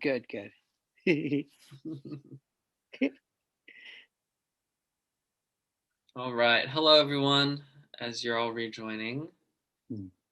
Awesome. I think everybody is back now. Looks to be the case. Yeah, so everyone's back now. We are going to take a short break. It's 9:02 right now, so maybe I'll just extend to 8 minutes and we'll come back at 9:10. You all are, free to do whatever you do normally on a break. I guess that's normally Sam's spiel. But yeah, we'll be right here, and we'll get started again at 9:10 and finish out the last 50 minutes of our time with you today. And I'll hang out here and talk to anybody that wants to talk about anything. Perfect. Sam, I was in a breakout room with Callie, and we were both talking. And then she brought up a story about. Wait, Callie, are you here? Yeah, I'm here. The wall of moms. The Portland moms. Oh wait, Ariel, you're muted. Yeah. We can't hear you, Ariel. Oh, I was just saying, could you explain the Portland mom story? I just thought that was so interesting, and I didn't know it, and I just wanted to know if other people knew it. Because I have an opinion on it. Yeah, so this, Sam, it's interesting because, right, in speech, this was like the speech of the year as everyone is talking. They're doing their crits on the Portland Wall of Moms because basically it was in Portland, like during the Black Lives Matter protest there was a group of moms, largely white moms, who said, look, we want to do something like for the protesters. So they went out, a group of like 50 or 60, and they said, we're going to be a human shield between protesters and the police. So they kind of amassed in this wall. And it was a debate over, is that good? Like, are they truly standing in solidarity with protesters? Or on the flip side, them positioning themselves in this way, is that saying, only we, like as white women, can protect you? Is that kind of some sort of indication of the protesters themselves? Yeah. Yeah, that's interesting. I personally thought, I was shocked to hear that people found their behavior shocking or wrong. I just feel like if someone is literally willing to stand as a human shield in front of you and protect you against the police, whatever forces they may have, I just feel like I don't know how you could critique that. And in response to, we white women can protect you, I feel like, like you can, like I'm happy you are. Like the police, I feel like would be a very much more adverse to attacking a crowd of white women before getting to a group of Black people. So I like what they did. It's very interesting. There's a whole interesting conversation around the theme of allyship. What does it mean to be an ally? And there are some, I've seen it go really good and really bad. And we all have been in that situation where someone rides in on white horse and says, I'm an ally, I'm here to save you, and everybody goes, oh my God, the last thing we need is these people that don't know anything about the situation coming to save us, generally from ourselves. And then there's another group of people, and it sounds like these Portland moms might have been in this category, that were more like, no, they really are trying to help, and they're trying to figure out the best way to do it. And how that old saying, beauty is in the eye of the beholder. I kind of feel like allyship too requires some reflection on the ally. Hey, why am I really doing this? Am I doing it to make myself look better and make me look, get some good publicity? Or am I doing it because I'm trying to help and I don't know a better way to do it? And so it's weird. Usually in these kind of situations, you say, well, the intent doesn't really matter. What's the effect? But I feel like the intent does matter. Like, what's their real true motivation? But maybe I'm wrong about that. Yeah, I agree. And I just think someone with the more pure motivation wouldn't, or someone who doesn't have a pure motivation would not put their literal lives at stake. Yeah, they would most likely stay on social media and bless them if it's spreading awareness, if it's working in some sort, but actually putting your body out there, which is not mandatory, but it does show a degree of a certain degree of advocacy, and like I don't know. I don't know how you could critique those women. Well, it's interesting. There's people that will critique everything, right? Like no matter what your intentions are. The people are judgy. I know that it's very hurtful to people that when they truly are trying and they think who knows what what the truth is, but they really think that they have pure motives, and then someone accuses them of maybe doing it for the wrong reason, then that is really, really hurtful. I mean, it's happened to me in my life. I've been involved in a whole wide range of different social justice movements, and probably one of the most harmful or hurtful things someone can do is say you're doing it for the wrong reason. Because you can't really defend yourself. You just have to be like, I'm sorry that you feel that way, but you're on mute, Ariel. I agree. It's a necessary evil sometimes. It's worthwhile, but other times I really do feel like, no, you've got to step back and just be like, they're being good allies. And there's a lot of people that are bad allies for all different types of communities. Everyone's probably been one at a point, still is, who knows? Yeah. But don't you think that it's especially hurtful that you're just trying to be an ally and then someone says to you, you're a bad ally, you're doing it for the wrong reasons? I feel like that's especially hurtful. It's especially hurtful in certain scenarios. I feel like it's especially hurtful all around. But I would need to know the scenario, right? Because if I don't know, I'm trying to figure out, one of my friends who's a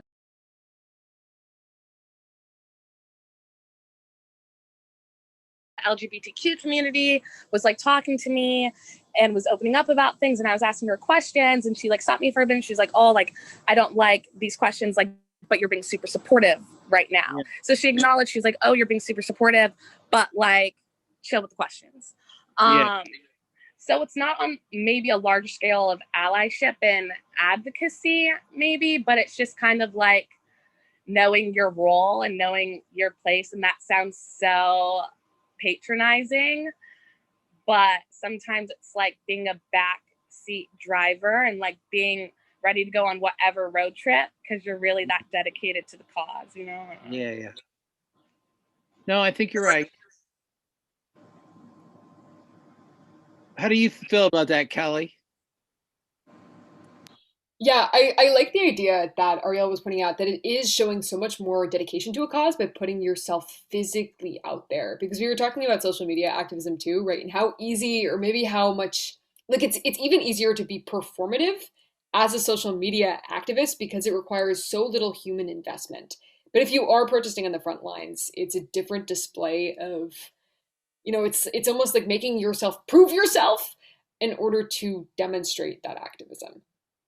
I also think it's interesting though, because people will like hardcore defend slacktivism and be like, even if someone is performative, awareness is awareness to an issue. And I don't necessarily agree with that, but I was wondering what your guys' thoughts was. Yeah. I mean, I think there's a difference. Sorry, did I cut someone off? No, go ahead, Kelly. I think there's a difference in like the goal of the activism. Like, are you trying to just raise awareness? Because like Reed said, right, if somebody posts online and they're just, making like the black square post and they're raising awareness and that's all they want to do, like, yeah, there might be a net benefit in that they did raise awareness regardless of whether or not their intent was performative. But if you need people to actually demonstrate on the street or like write letters to legislation, or write letters like about legislation or to their legislators, I think you need a different kind of bar of what counts as activism, and maybe intent then plays more of a role. Yeah. I think it's interesting because people who I feel like there's a difference between when you have everyone raising awareness to the point where they can actually just be annoying people or getting in the way. Like you have a bunch of people posting black squares, to a certain extent, people just start associating it with spam. It doesn't actually mean anything anymore. So you have a bunch of people who don't actually care about the issue, posting some primary color on Instagram like that. That's just going to turn people off eventually.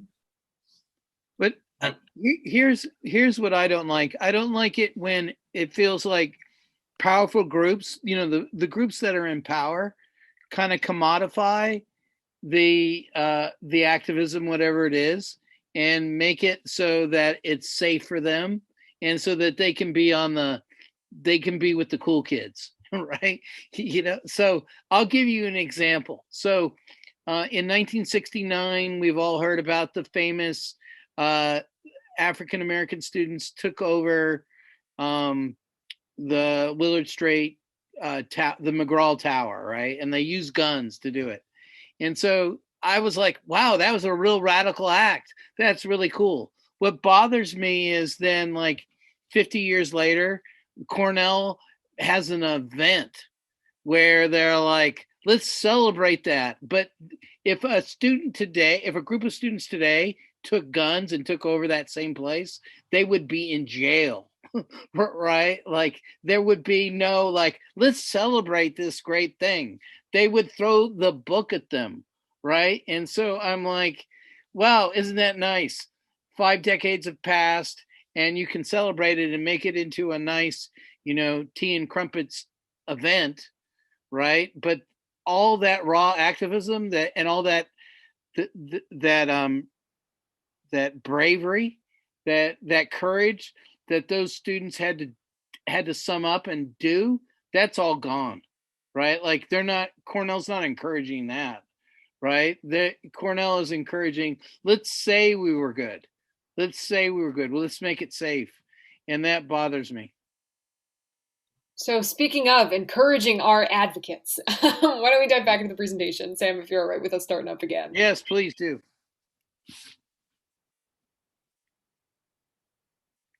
All right, I think Sid is going to be taking it away here with a brief note on growth and advocacy.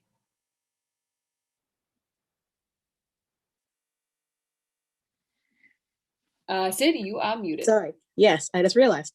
So hi guys, I'm Sydney. I'm also a part of AdPro, and I'm here to talk about kind of growth in being an advocate. So as we talked about in the other rooms, we've all had experiences of possibly either us or somebody that we know trying to be an advocate and not doing that well at it, or having good intentions, but the way that they go about it isn't that accurate or helpful. So one thing that I want to ask all of you, and I'll keep the discussion relatively short, is what do you think constitutes growth in being an advocate? Should you just say it out loud, Sydney? Is that what you want? Or do you want it in the chat? I'll take like 1 or 2 out loud responses, but anybody else can just put their answer in the chat.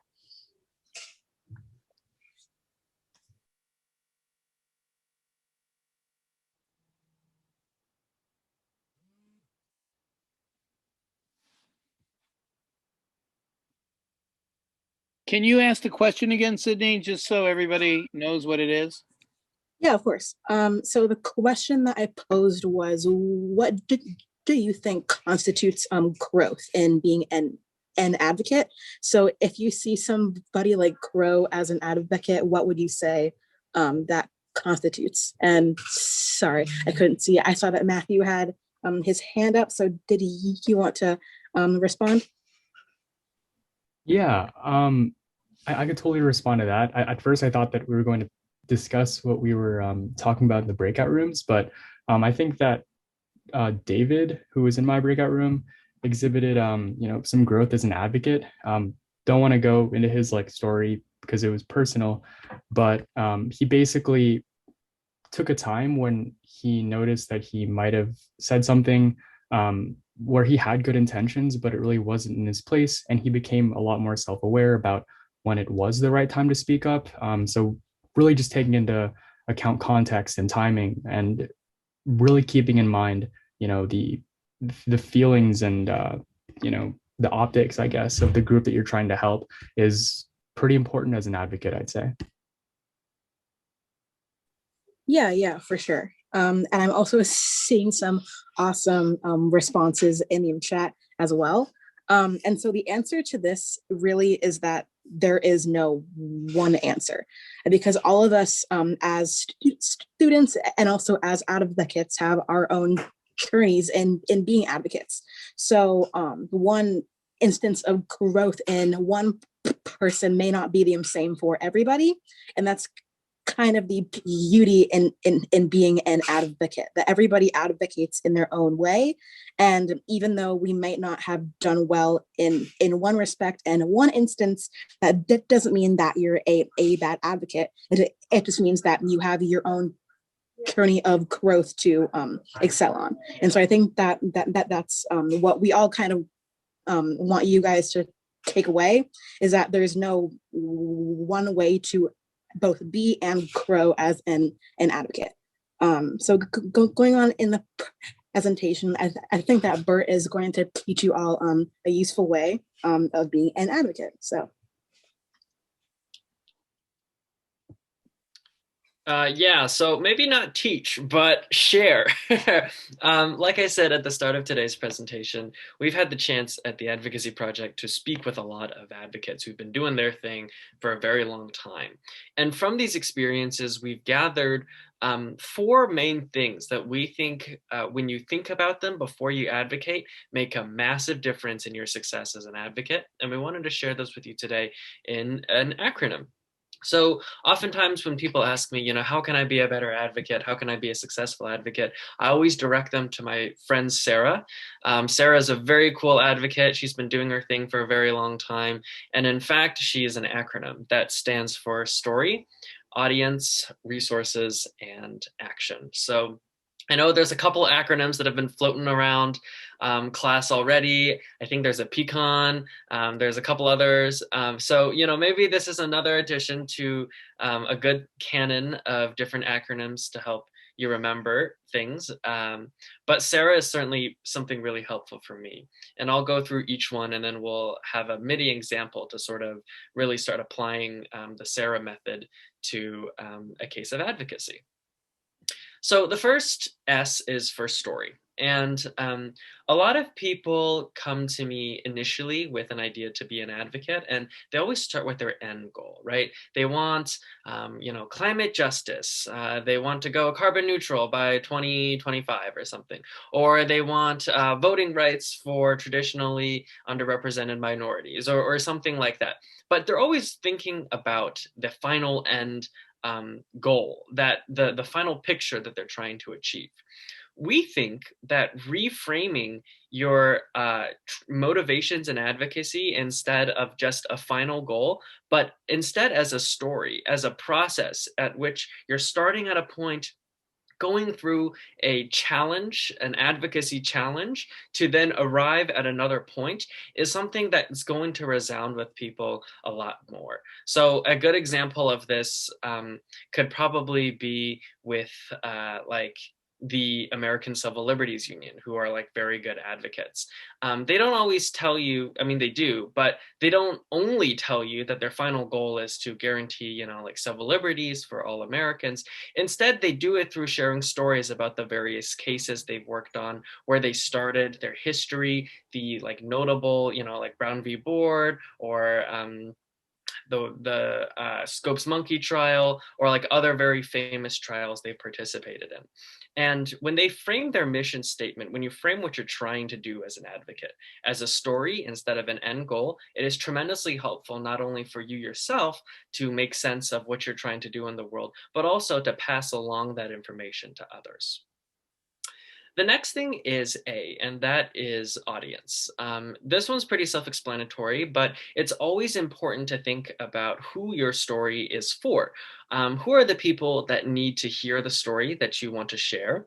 And in order for you to effect the change that you would like, you know, how does your identity affect how you're perceived? How does the fact of who you are and who they are change how you should be trying to advocate and be trying to persuade them? A very simple example of this would be like, if I wanted, you know, $5 and my audience was Sam, I'd have a very like different strategy in mind than if I wanted $5 and my audience was my mom, right? I'd probably have to try to ask for those $5 in various different ways because the audience is different. So thinking about that audience is really important. The next thing is also pretty self-explanatory, and that's R for resources. This is where we think about the people, the facts, the statistics, the evidence, the organizations, basically anything outside of yourself that can be used to help you become an effective advocate.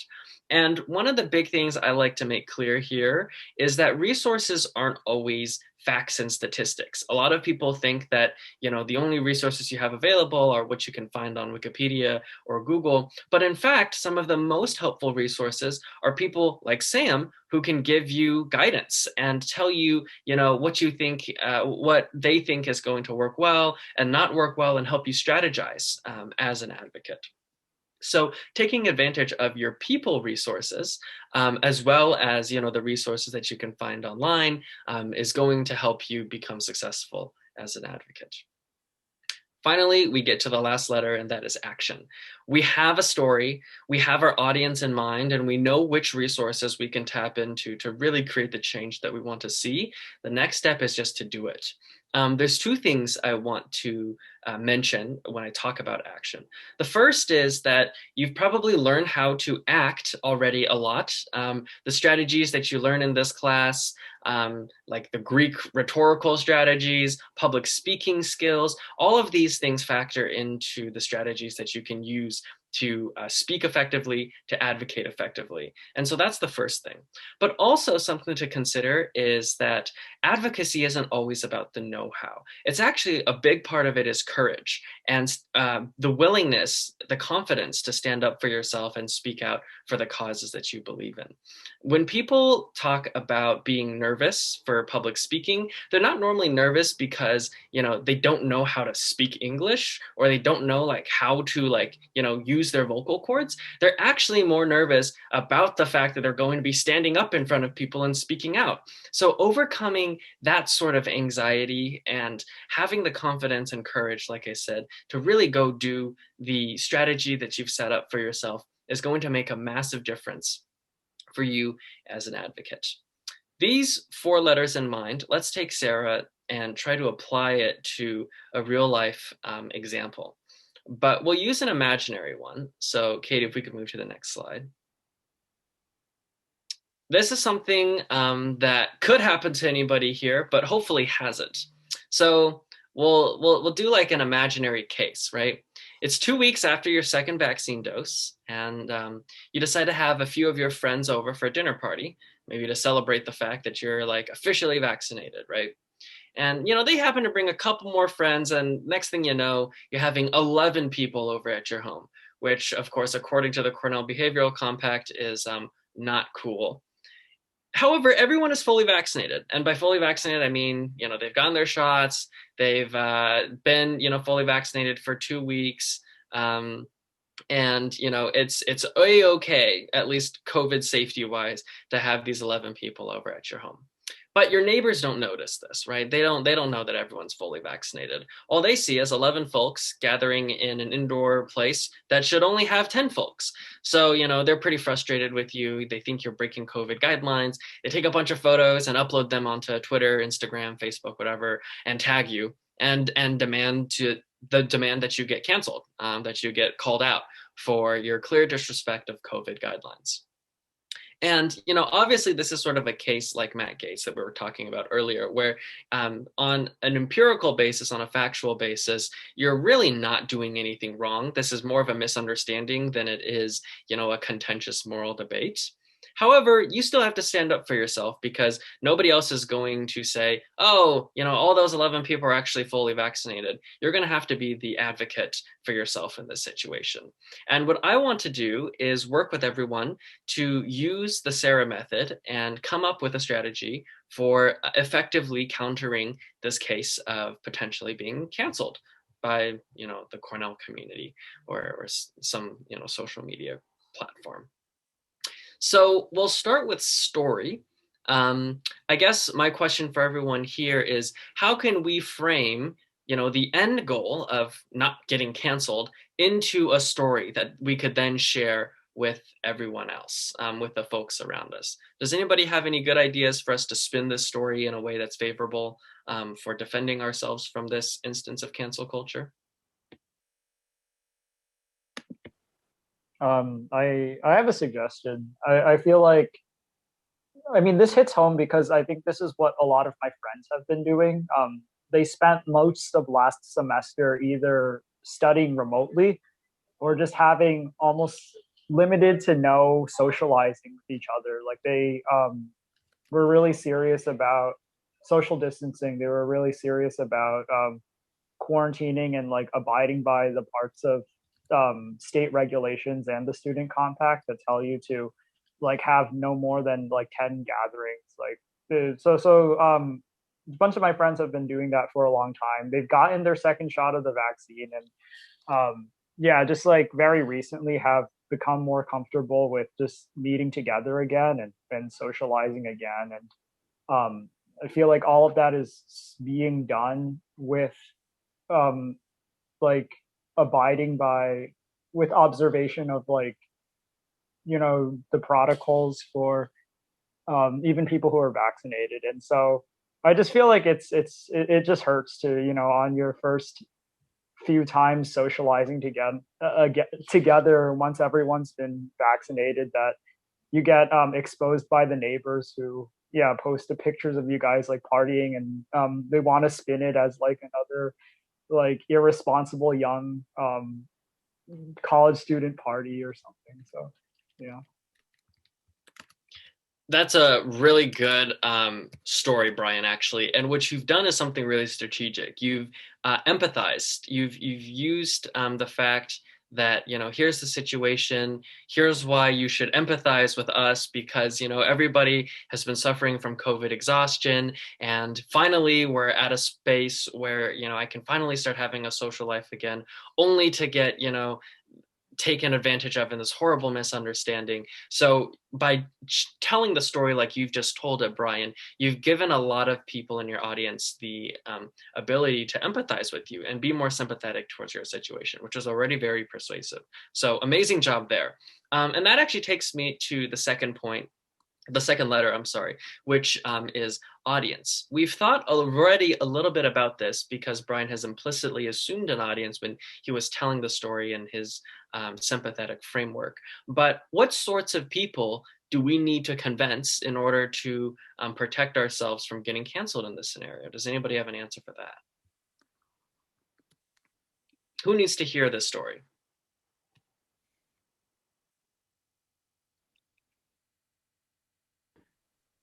The neighbor and the neighbor circle of people on social media. Absolutely. Exactly. So if the neighbors knew this was a misunderstanding, they themselves would come out and say, oops, we're sorry, shouldn't have done that. And this whole situation would have blown over perfectly. So amazing response there. Also, just the general Cornell community, you know, people, anybody who's heard the neighbor side of the story can also hear this side of the story and finally understand that this has all been just a misunderstanding. So that's something good to keep in mind. The next thing is resources. So, you know, what do we have at our disposal, either, you know, in terms of people power or in terms of like technology or statistics, maybe not statistics in this case, that can help us make our case. Any ideas there?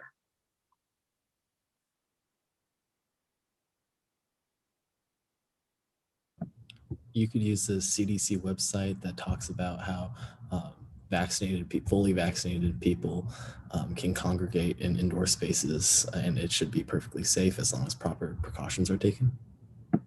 Very well said. Yeah, that's a great point. So using the facts from the CDC saying that, you know, this is actually a very safe thing. We're not violating. In fact, the national COVID protocols would make everyone feel a lot better. And to answer Destiny's point, absolutely, going back to audience real quick, using Cornell itself as an audience would be very, very important, especially if they're threatening, like you said, to not let you on canvas.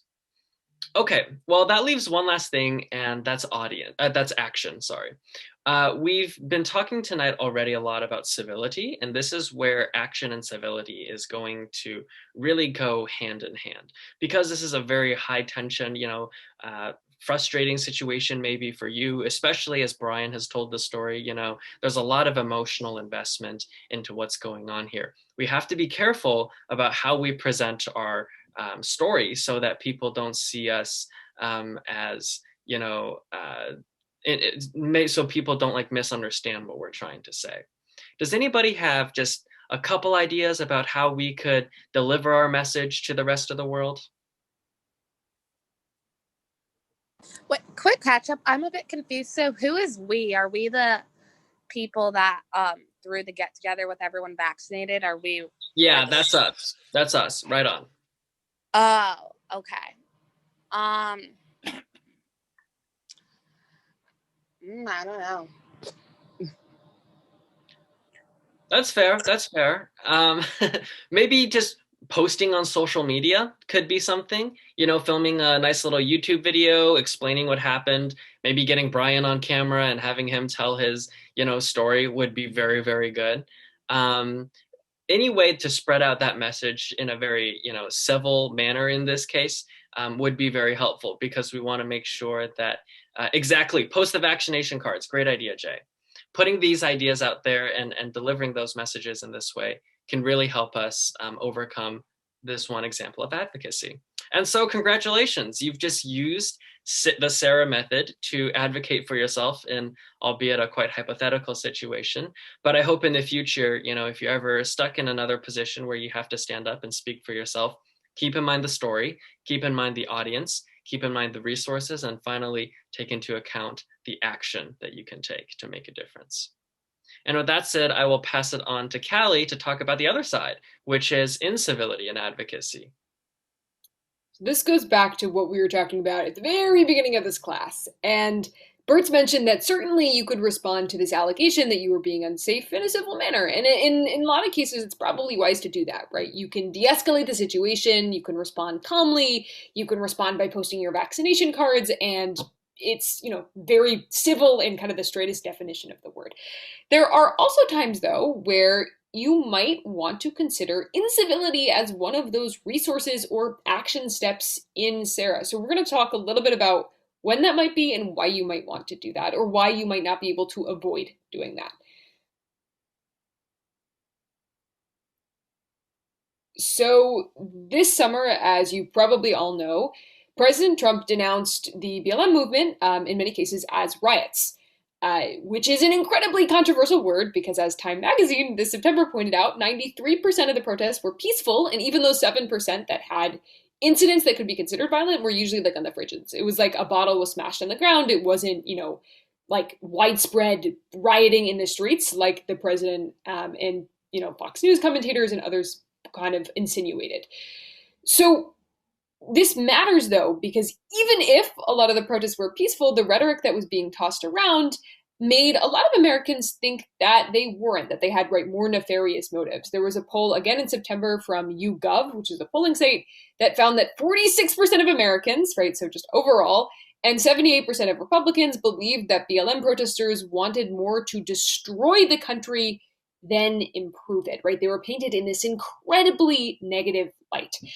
And so how this relates to incivility, or what this goes to say, is that some actors might not be able to avoid being seen as incivil, The protesters were practicing, in many cases, perfectly civil tactics using civil disobedience, marching on the streets, but were seen as incivil just because they were speaking out against something, And when you're protesting, you're inherently speaking out against a status quo. You're inherently speaking toward change.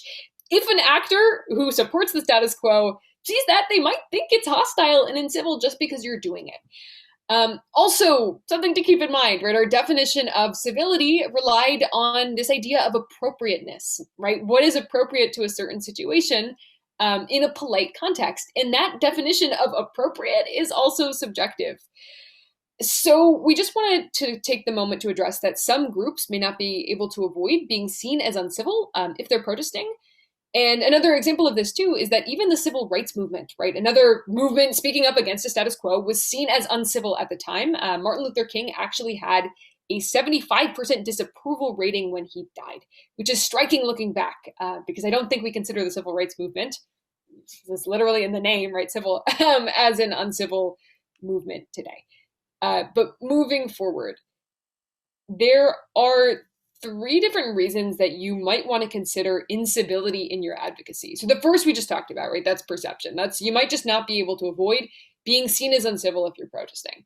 But there are two other reasons that you might want to think about less civil tactics. The first Ariel actually mentioned at the beginning, and that's strategy. The second is catharsis. Diving a little bit more deeply into strategy, though, if we could move to the next slide. Right, so in a lot of cases, you could practice what's conventionally considered as civil disobedience, say a march, if you're trying to get your point across to someone. But, or let's say, for example, you're unhappy with Mayor Savante Myrick's plan to overhaul the police, right? You could use civil means, not only marching, you could vote, you could say, I'm going to vote him out of office, you could run for office yourself and try to change his plans. But let's say you're someone who's more on the margins of society, right? Let's say that maybe your voice has historically been underrepresented or underrespected in political discourse, and you don't necessarily have the same means to use those civil avenues. If you are someone who is constantly facing governments or political actors ignoring your voice or your opinion, you might have an incentive to resort to less civil means, right? Like you might have to shout if that's the only way that you're going to be heard. And so taking another protest as an example, this on the right-hand side is protesters for looser immigration policy. So these were people who were kind of under the auspices of DACA recipients, protesting Speaker Pelosi in 2017 because they said, look, DACA was great, but you should go further and kind of practice immigration reform more, right? They could maybe attempt a march if they wanted to make their voice heard, but there are a lot of civil methods of activism that were not accessible to these protesters. For example, right, because they're not citizens, they could not vote to express their voices. So faced with those institutional barriers, they had to say, we're going to interrupt her speech and we're going to make national television. And yeah, that's worth it because we're getting our point across. So that's kind of strategic angle, right, is one element that you might want to think about. But finally, sometimes incivility can also serve as catharsis for different groups. There's a scholar of civil disobedience, Juliet Hooker, she's featured here, and she has argued that incivility, in many cases, like protest, can actually be a form of democratic repair, right? She says it is unfair to ask somebody who has already suffered the burden of silence or of, the injustices that they're protesting against to suffer more by going through the court system, right? Facing, let's say, a 10-year trial to try to get their point across because that's the civil thing to do. And so one quote that she has that I think particularly encapsulates this cathartic element in civility, she says, riots, right, controversial, but for lack of a better term, might thus constitute a form of democratic repair for African Americans. This is who she's particularly writing about, not because they're a solution to structural problems and institutionalized injustice, but because they allow Black citizens to express their pain and make their losses visible to a racial order that demands they sacrifice both by not expressing anger and grief at said losses, and also by peacefully acquiescing to them. Right? So if you say, look, I have suffered long enough, I need to express my anger, and if that's through shouting in the streets, if that's through an uncivil means, there's a sense that Hooker would argue you have the right to do that, and that in fact can be healing not only for you, but also for our democracy. So we want to hear your thoughts on this, though. So we're going to talk a little bit more about the role of incivility versus civility in our last breakout room. I know that we're entering the last 19 minutes of this class, so please stay with us for those. But really curious to hear what you think of this next room. Those breakout rooms are open. We'll reconvene in roughly 5 minutes, so keep an eye for roughly 9:46 instructors. Okay, looks like everybody's off. Sam, if you'd like, you can hop into any breakout room you want. I haven't assigned you anywhere, but thanks. You should be able to move. I really don't want to dominate a breakout room. I like it. Sounds good. All right, you just hang out here. We'll be back in 4 minutes. Okay. All right.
Hi, Danielle.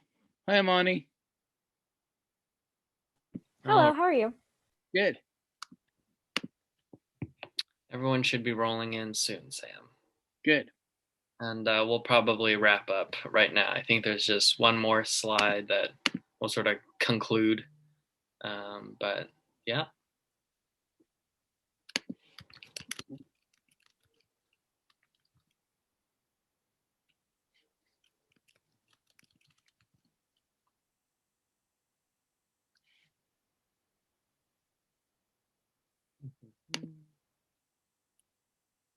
There we go.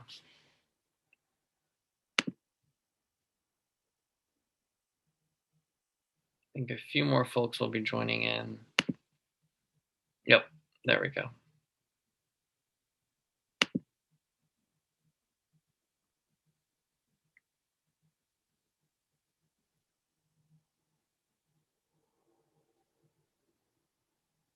All right, looks like those breakout rooms have been closed. Callie, I think, has one more poll for y'all that we just sort of will close out the presentation on, and then hopefully Sam will have a few more minutes to make any additional announcements that you want to make before class closes out, Sam. Okay. All right, perfect. Okay, thank you all for sticking with us for so long. We're going to actually ask you the same questions at the beginning of this class just to see if your answers have shifted over the course of this lecture. So if we could go to the next slide again, the first question, right, was, is cancel culture inherently civil or uncivil? Hope you've had some time to think about it.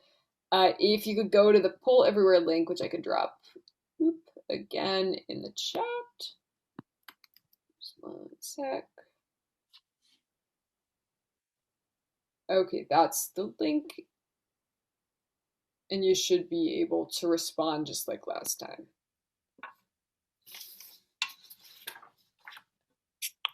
So for reference, the last figures we saw were 14% of the class that cancel culture was inherently civil, and 86% said inherently uncivil. Now we're at 25 for civil, 27 for civil, and 73 for uncivil.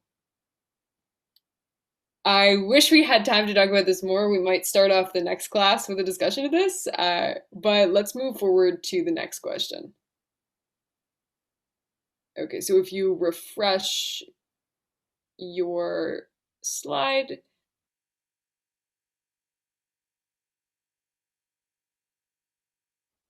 you should be able to see, is there a place for incivility in advocacy? Oh, thanks for pulling that up too, Katie.